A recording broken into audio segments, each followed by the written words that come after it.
Welcome back, everyone. It's here. And today I've got some r/BestOf for you all. As per usual, I'll be reading you the posts, giving you my opinions, and I hope you do the same down in the comments below. And without further ado, let's jump right into it.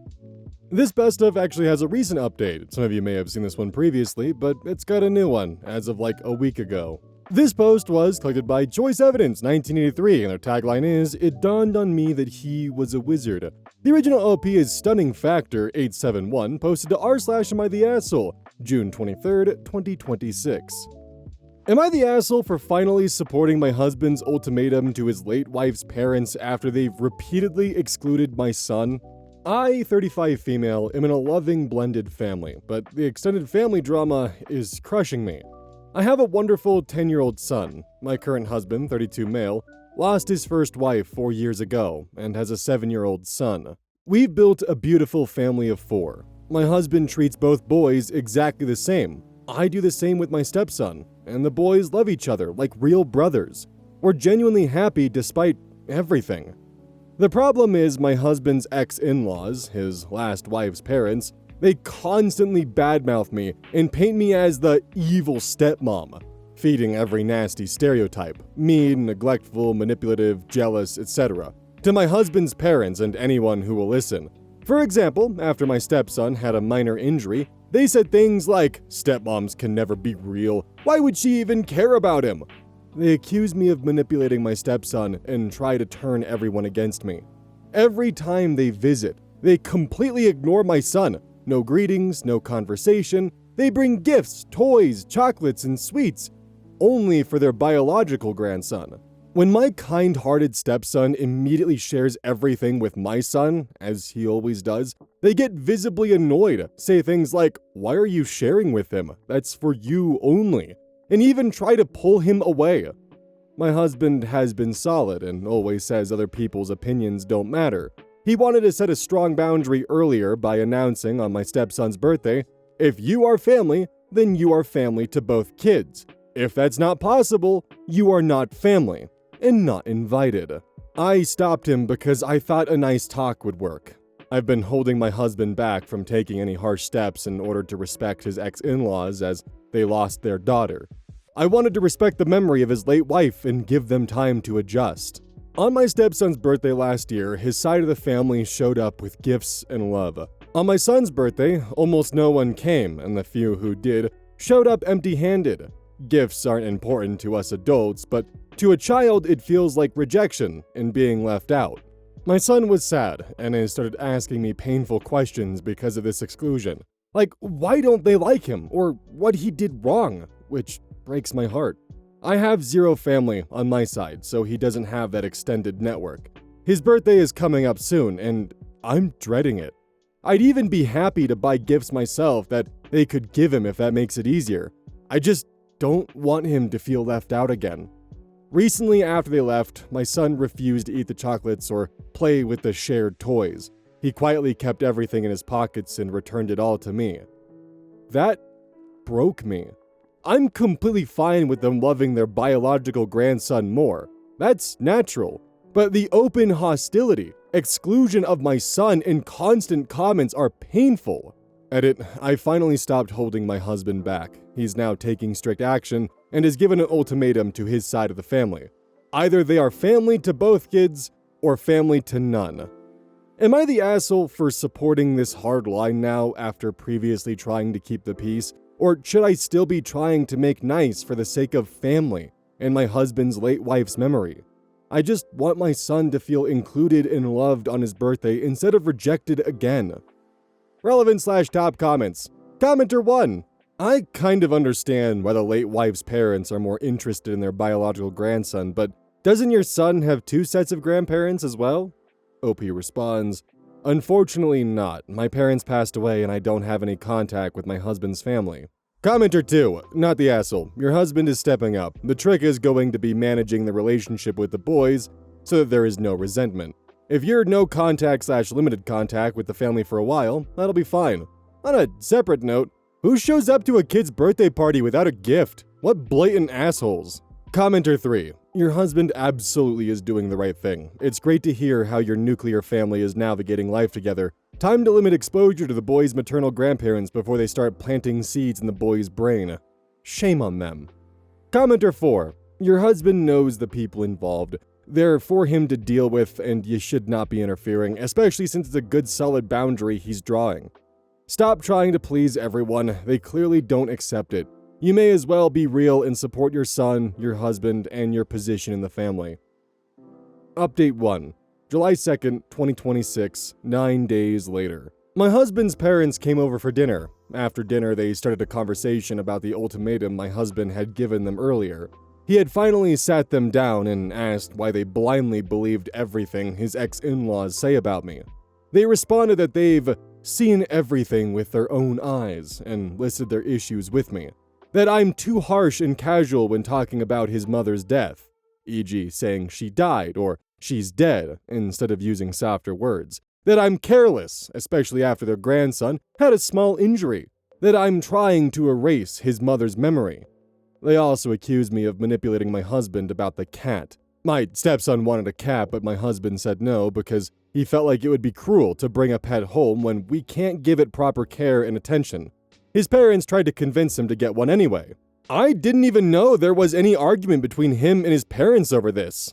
I only knew that he had told my stepson no when he asked. Now they're claiming I manipulated him into refusing. My husband defended me and explained.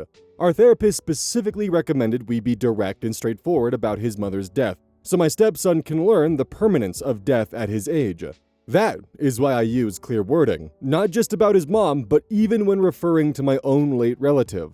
When he, my hubby, was a child, he got injured often, including breaking his arm once. But that didn't mean his mother was careless. He asked them, "Do you think I'm stupid or blind? If my wife was actually doing something wrong, don't you think I would notice?" The conversation turned into a big argument, especially over the cat issue. Relevant/top comments. OP clarifies who badmouthed her to the extended family members. OP responds, my hubby's ex-in-laws badmouthed me to all relatives from hubby's side, including my hubby's parents, so the ultimatum my hubby gave was for all, and my hubby's parents came to talk about it. And this happened. Downvoted commenter. You still haven't told us when you met your husband, when you started dating, and when you got married. Were you his side piece as his wife was dying? OP responds, no, I wasn't his side piece. I met him 2.5 years ago. I just know when they commented that, they were just so fucking smug as they typed that in and wiping the Cheeto dust from their lips. You never told us if you were his side piece. That might be the key factor here. She won't answer it. This is a gotcha moment.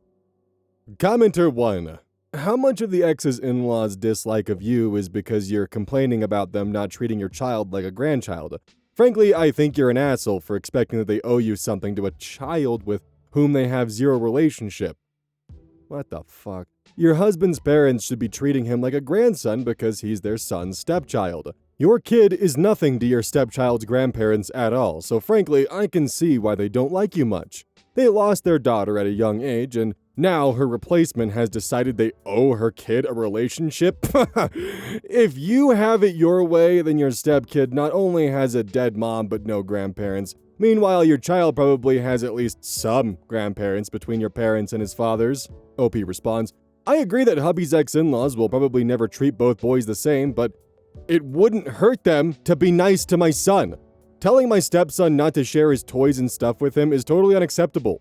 My hubby and I are doing our best to raise them as brothers.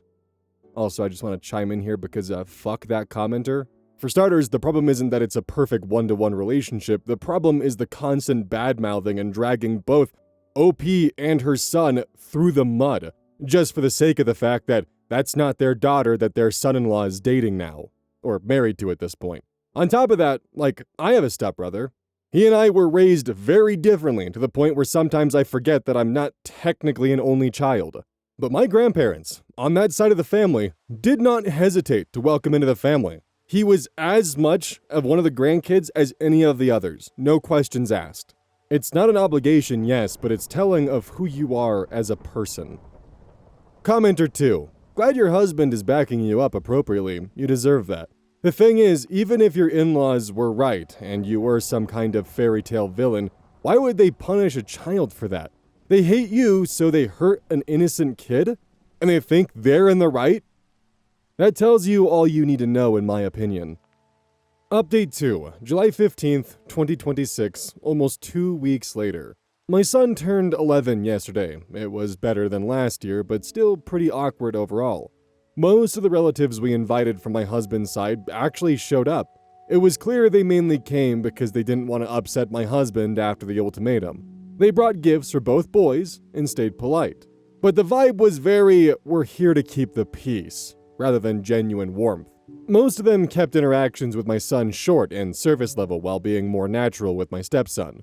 We also invited my husband's ex-in-laws, but they didn't show up at all, which we expected. After cake and presents, my husband pulled his parents aside for a private talk. He explained the therapist's advice about using direct words like died and death, so our stepson can properly understand what happened. He invited them to join us for a therapy session if they wanted. They agreed it made sense, and they said they'd think about coming. Before everyone left, my husband and I thanked them all for showing up.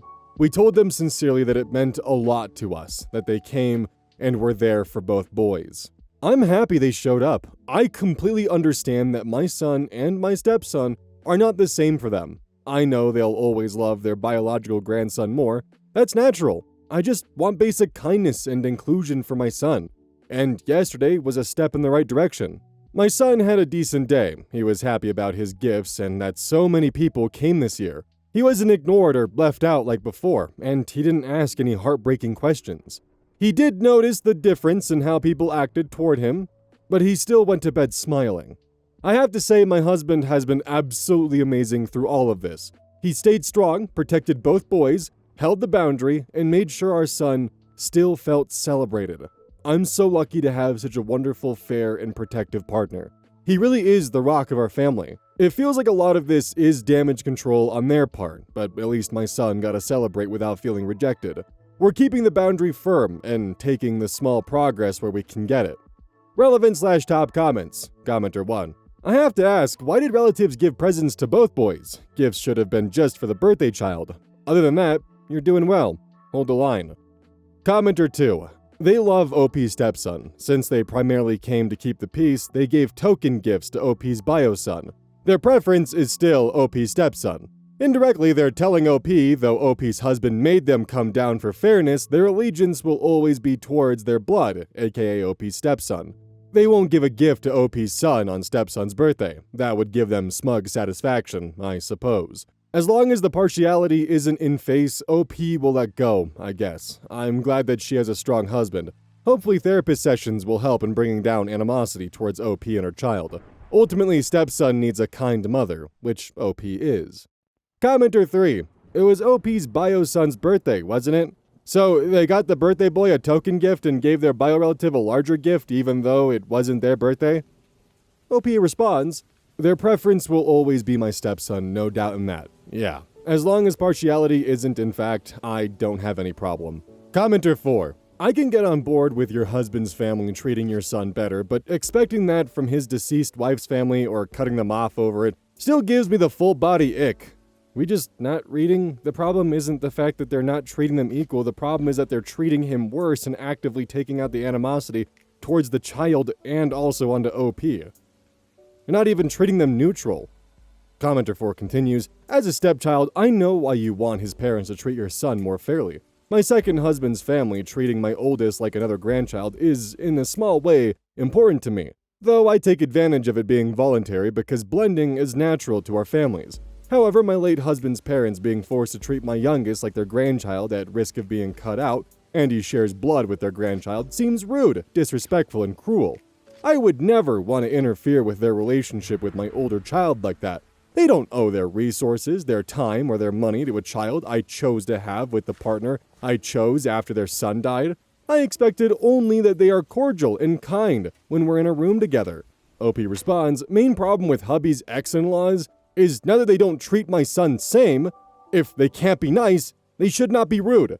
And they try to put thoughts in my stepson that my son is not his brother and sharing things with him is wrong, when me and my husband are trying to raise them as brothers. Commenter 6. OP has a good man in her life. OP responds, I know, I'm blessed. It's just like the commenters are either using ChatGPT to respond or they just don't know or can't read. It's literally just, yeah, I just don't want my husband's ex-in-laws to be treating me or my child negatively. Why are you trying to get them to treat your child the same as their biological one?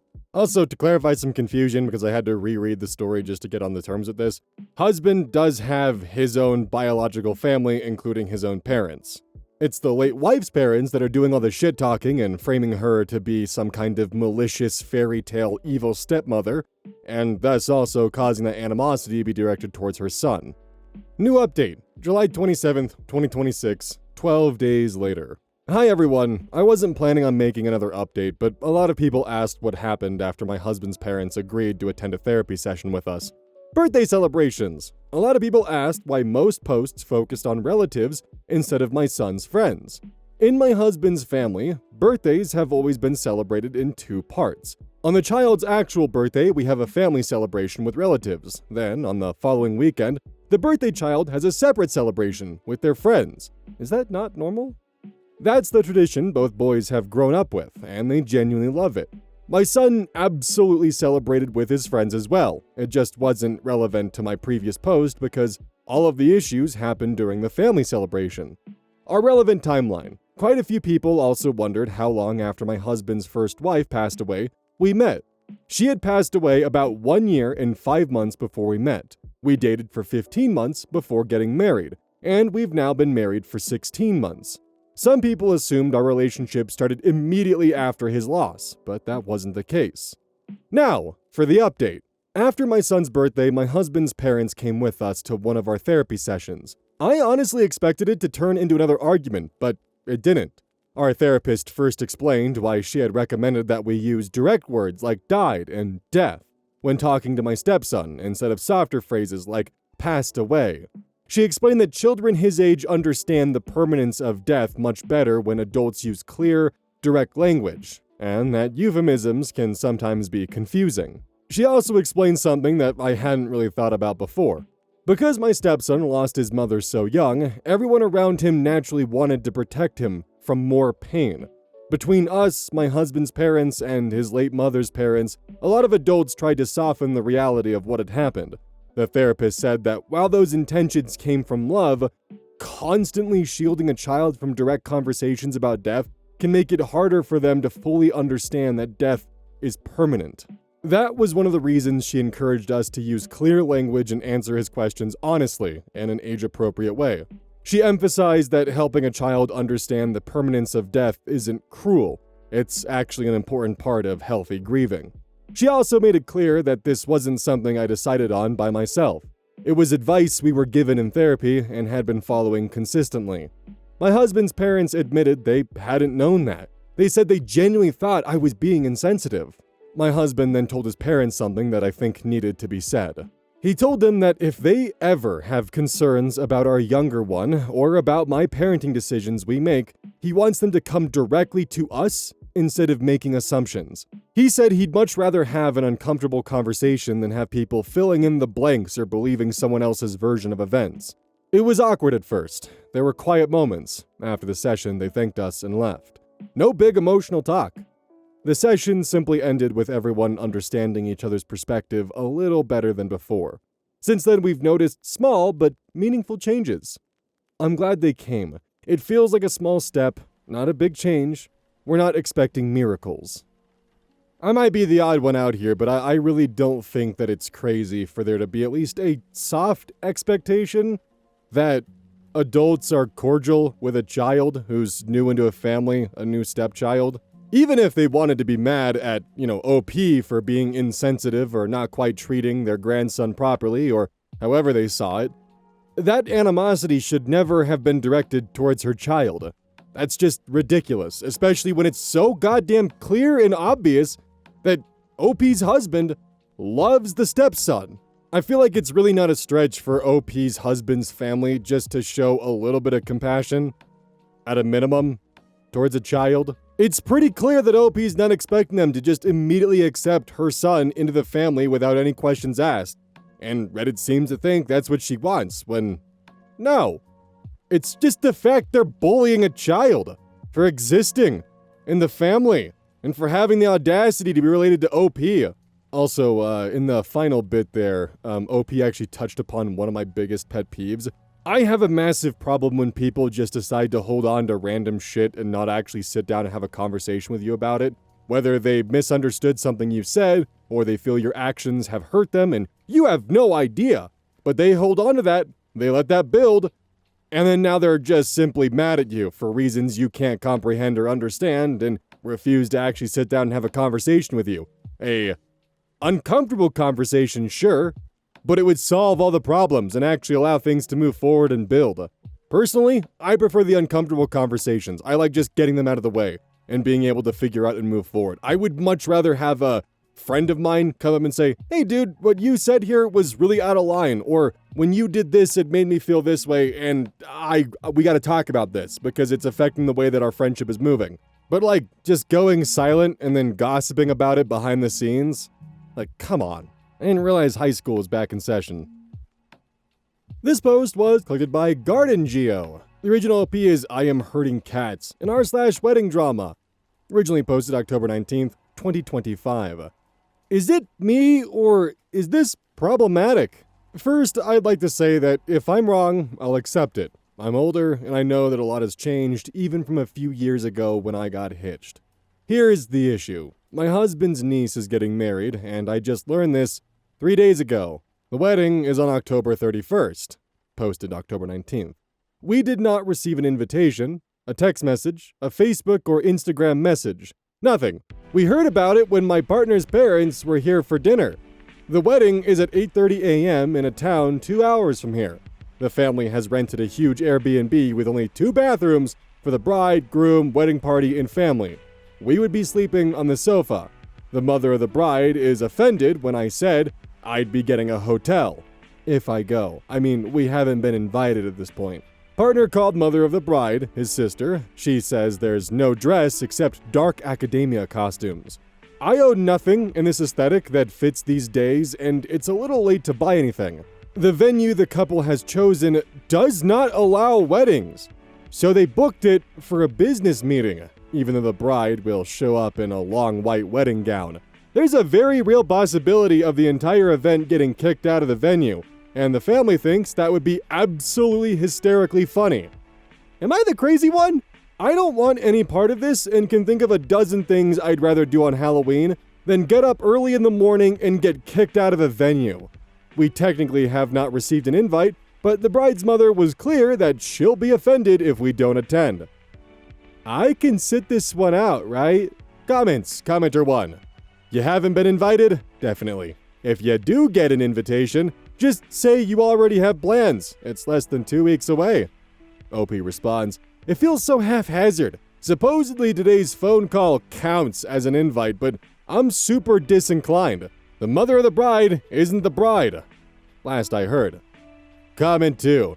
If you don't want to go, can I? I don't know what dark academia is as a dress code, but I doubt it's business casual, so how are they going to sneak the wedding party into the non-wedding venue? Serious answer. You haven't been invited, so no. Don't make plans to go, or do, and live post everything. OP responds, she's going to wear a legit wedding gown. Does she think no one will notice? I wonder. Also, the bride is painfully shy, so I'm confused why she would want this. Comment 3. Does she want this? Does she even know? Sounds like her mom and family are the ones doing the planning. OP responds, she's a remarkably passive person and her mom is not. I don't know if she's even capable of saying what she wants or needs. She's super shy, so I could see her just going along to keep the peace, then having a miserable time at her own wedding. Or I could be projecting how I would feel. Comment 4. Is the wedding on Halloween? Are they expecting everyone to wear a costume? OP responds, if they'd sent invitations, I could answer that. Probably. Comment 5. Selfishly, I want you to go so you can report back the drama. This is insane. Update point 5. Edit, I just woke up and am a little overwhelmed at how many replies I have. I promise I will read them all after coffee.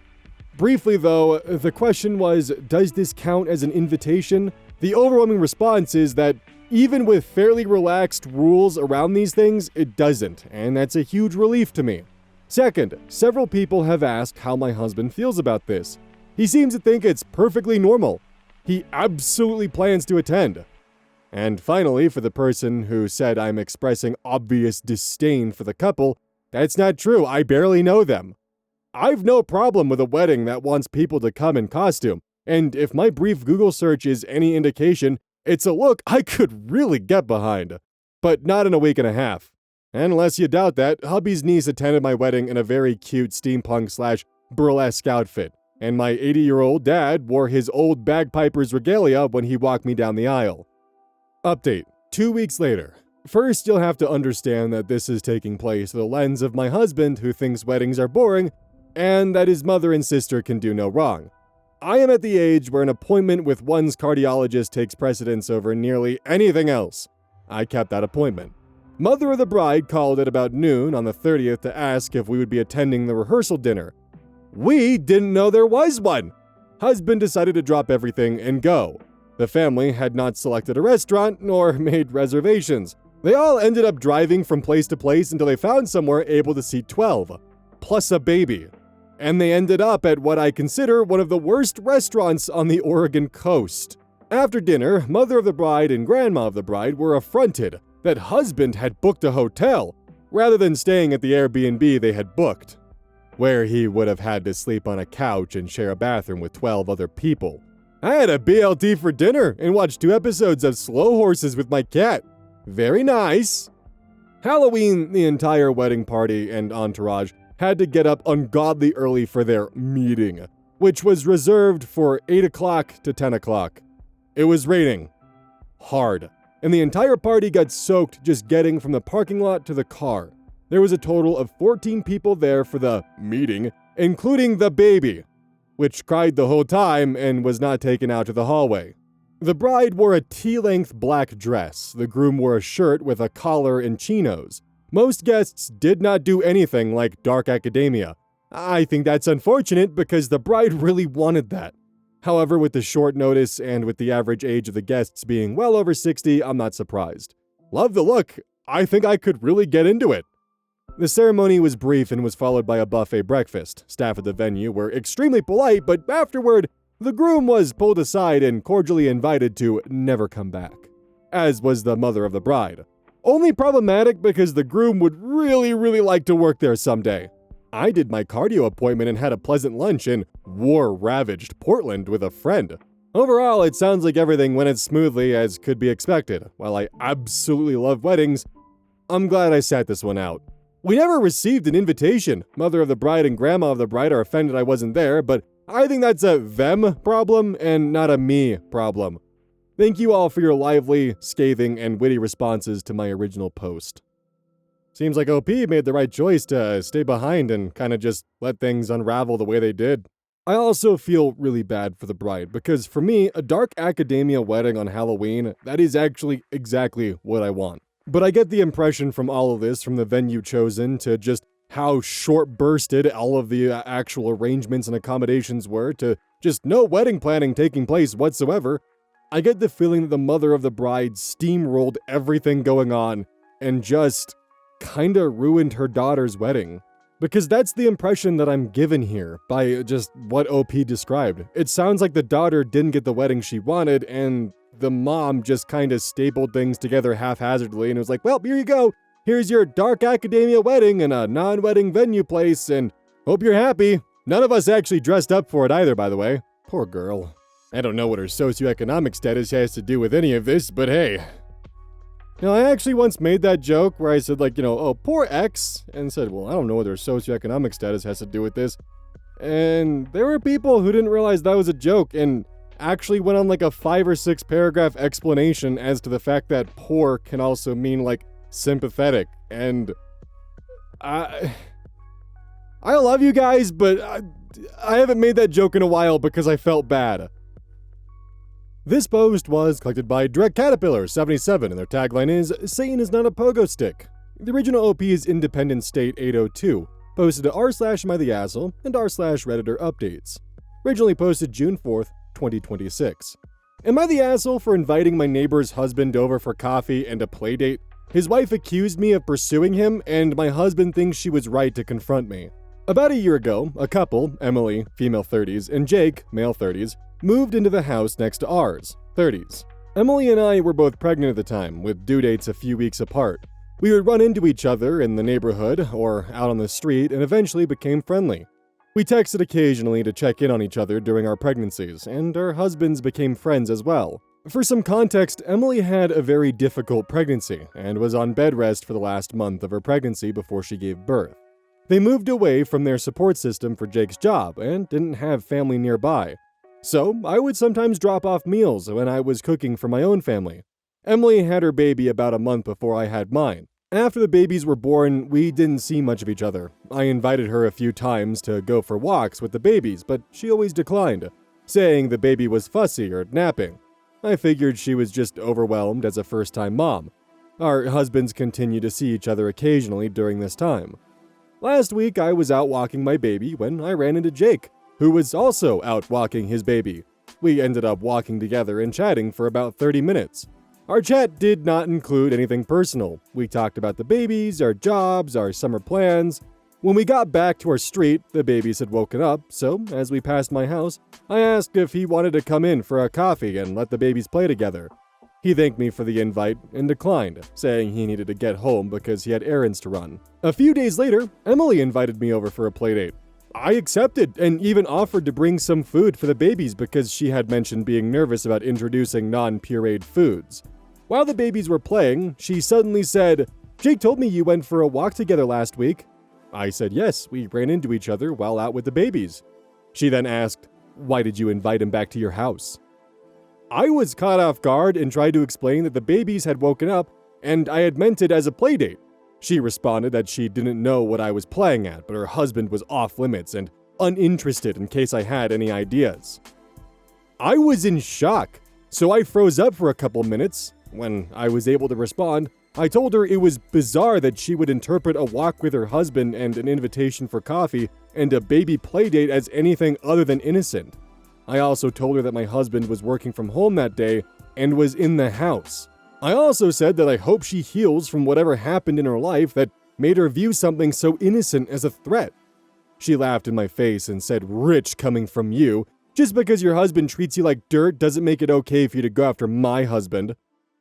My jaw dropped, and I just picked up my baby and left. I fucking hate myself for not giving her a piece of my mind and leaving without saying anything, but I felt like I had just been slapped. My husband and I have been having some serious issues. When I got home, I told him what happened and asked if he has said anything about our problems to Jake. He swore that he hasn't, but I'm not sure I believe him because how else would Emily know anything? My husband then said Emily was right, that it was inappropriate to invite Jake in, and my husband is now mad at me over the whole thing. Am I the asshole? Edit to add, I discovered my husband was cheating on me 2 months ago. Edit to add 2. I'm going through some of the comments and I think I may have not explained this part well. Emily didn't avoid hanging out with me or us. The 4 of us with our kids and their baby have spent time together on multiple occasions. Going to the park, we've had them over, they've had us over, but always the 4 of us and the kids. My older child really likes Emily and Jake. They have always been nice to us. Jake and my husband hang out together alone sometimes, but Emily has always had a reason not to hang out alone with me. The other day when she invited me over was the first time we had a solo playdate for the babies. Update. June 28th, 2026. I'm posting this here because I posted it incorrectly on the Am I the Asshole sub, and I'm not allowed to repost it anymore. Content warning for domestic violence. 2 months ago, I made another post on a different sub, once again seeking outside perspective about a very awkward situation that took place. You can find the post here, followed by a link. I came back to post an update. I think it's a way for me to process what has happened since. Shortly after my last post, my husband admitted that he had confided in Jake about his infidelity. He said he felt guilty and remorseful and wanted to talk it out with a friend. He claimed he didn't realize Jake would tell Emily and that she would throw our marriage struggles in my face the way she did. He apologized for discussing our issues without my consent and promised to distance himself from them. He also apologized again for the affair, which he swore was over. He told me the affair partner was a coworker who had since left the company. He promised he wanted to change and rebuild our relationship, so I forgave him. and gave him another chance. Again. Things had been going well. My husband was attentive and loving, he was helping more at home, spending more time with kids, and showing me affection. For a moment, it really felt like my husband had returned to me. In hindsight, though, I think it was love bombing. Last week, I had a medical appointment that I needed to attend alone, so my husband stayed home with our baby. I was anxious because he had never been alone with the baby for that long, and I wasn't sure he would be able to put him down for his nap. While I was sitting in the waiting room, I logged into our baby camera just to check that the baby had gone down okay. That's when everything began to unravel. The baby was asleep in his crib, and my husband was walking out of the room. Then, I heard a woman's voice asking if the baby was finally asleep. My husband replied, confirming that he was. I couldn't see the woman because she was outside the camera's view, but her voice was familiar. I thought it sounded like Emily. After my appointment, I checked our Ring doorbell recordings from that day. There she was. Emily had knocked on our door, and my husband let her in minutes after I left for my appointment. She left an hour and a half later. I was in complete shock. When I got home, I didn't confront my husband. I was tired of his lies and wanted the truth before saying anything. I went through our doorbell camera history and found many more instances of Emily coming over while I was gone. In one video, I saw them kissing on our front porch. I saved everything. The next day, I messaged Jake and told him I needed to speak with him because I had bad news about my husband and his wife that I believed he deserved to know. He didn't reply. Shortly afterward, my husband called me. Furious. Jake had forwarded my messages to him and warned him that I was trying to frame him and Emily. He went quiet and then ended the call. Later that evening, he came home late and intoxicated. He was angry and blamed me for destroying our lives and for trying to expose the affair. I yelled at him and then said I wanted a divorce. He lost it. He hit me, kicked me, punched me, and he even tried to choke me. Somehow I managed to get away from him. My 4-year-old woke up because of the screaming and commotion, so I grabbed her and ran into the bedroom and locked the door. My daughter was terrified and clinging to me while my husband banged and kicked the door, threatening to break it down. Luckily, I had my phone with me, and I called 911. The rest of the night was a blur. My husband was arrested close to midnight on a Thursday. The entire street woke up to the sirens and confrontation with the police. I was taken to the hospital afterward because I was bleeding and covered in bruises. Our neighborhood was shocked. We had always been the friendly, polite neighbors, and no one expected this could happen behind closed doors. I was done protecting my husband's image. He destroyed our life, not me. When neighbors asked what happened, I told them the truth. He hurt me after I discovered he was cheating on me with Emily. A few days later, Jake reached out to me. He was apologetic and felt responsible for not believing me when I tried to warn him. Jake told me my husband had been confiding in him about our marriage problems. According to Jake, my husband had told him that I was the one who cheated in the past, that I was unstable because of my PPD/PPA, and that I had been hurting our children. None of that is true.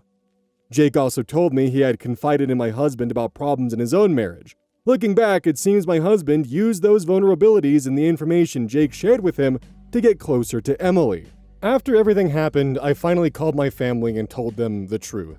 They knew I had been struggling and distant, but they thought it was because of the PPD. They had no idea how much I had been actually carrying alone. I told them about the affair, the threats, the manipulation, and how scared and exhausted I had become. They're in my corner, and they're trying to help me figure out my next steps. I feel like a weight has been lifted off me, and for the first time in a long time, I don't feel alone. Relevant comments. Lance Wayne, 2024. I hope Emily loses her marriage. Lofi responds, I don't know what Jake's plans are, but after he sent me that text, I sent him the images I had saved of Emily coming to my house at odd times and the video of them kissing.